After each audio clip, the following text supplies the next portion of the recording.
All right, Paul, let's talk about guys who can swing a good wood. Give me your favorite DFS hitter on this slate. I really like Nelly Cruz against Chris Sale today for $4,100, Emerson. He was brought to Tampa for this moment, and I'm betting on his head-to-head success, which includes a couple of homers in his 12 for 35 sample size in their head-to-head history. In looking at Sale's totals this season, righties are raking against him to the tune of a 363 OPP and an 824 OPS. Those totals are significantly higher than prior years, telling me that he really isn't in top form this season. And he showed it in his last start too, didn't he? That's a bad sign when facing a patient and calculating lineup like the Rays.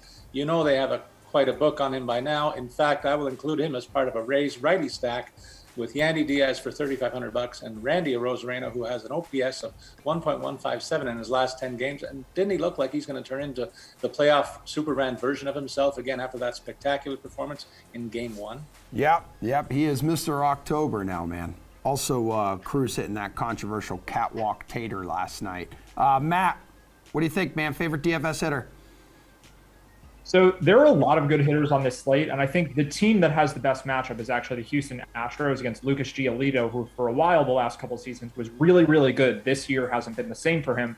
But again, I think the Astros will be the most popular team by a significant margin. So for GPPs, I think you just probably want to stay away from them because there are just other good hitters that I don't think will have very much ownership at all. And like I said with Corbin Burnes, he's going to be extremely popular. And even though the Braves aren't a great offense, there's enough talent at the top of the lineup where I think you just go there. And Freddie Freeman probably comes in super contrarian here.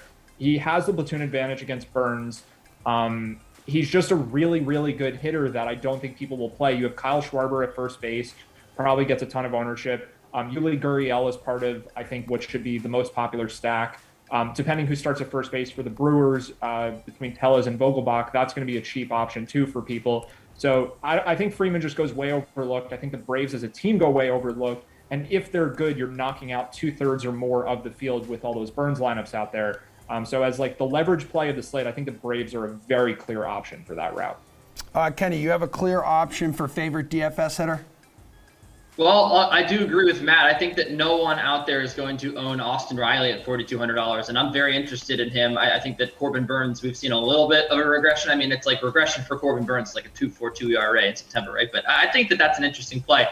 One guy that I'm really looking at, because look, he had a terrible, terrible wild card game. I saw people saying, based on this one game alone, do not pay this man. It's Corey Seager. Okay, this was out of all the players remaining in the postseason, he had the most home runs since the start of September with 9. He has a 210, a WRC plus during that span. He had three hit games down the stretch. Look, this is just a guy that has absolutely been ripping the cover off the ball. I know that Logan Webb is good. I know that he has 1 for 7 in his career off of Logan Webb, but we can't forget that Corey Seager is very good and that he is red hot. It's been a few days. It's been since October 3rd that we saw him play well. I think perhaps recency bias creeps in now that we have a lot of nice, high-priced, shiny names on the board. He's down at $4,900. I think that the price is right to play Corey Seager. And while Trey Turner is an interesting option, he's $500 more. There's no way that I'm paying $5,200 for Mookie Betts. So if I want a piece of this Dodgers lineup, and I think they'll score some runs, I want Corey Seager.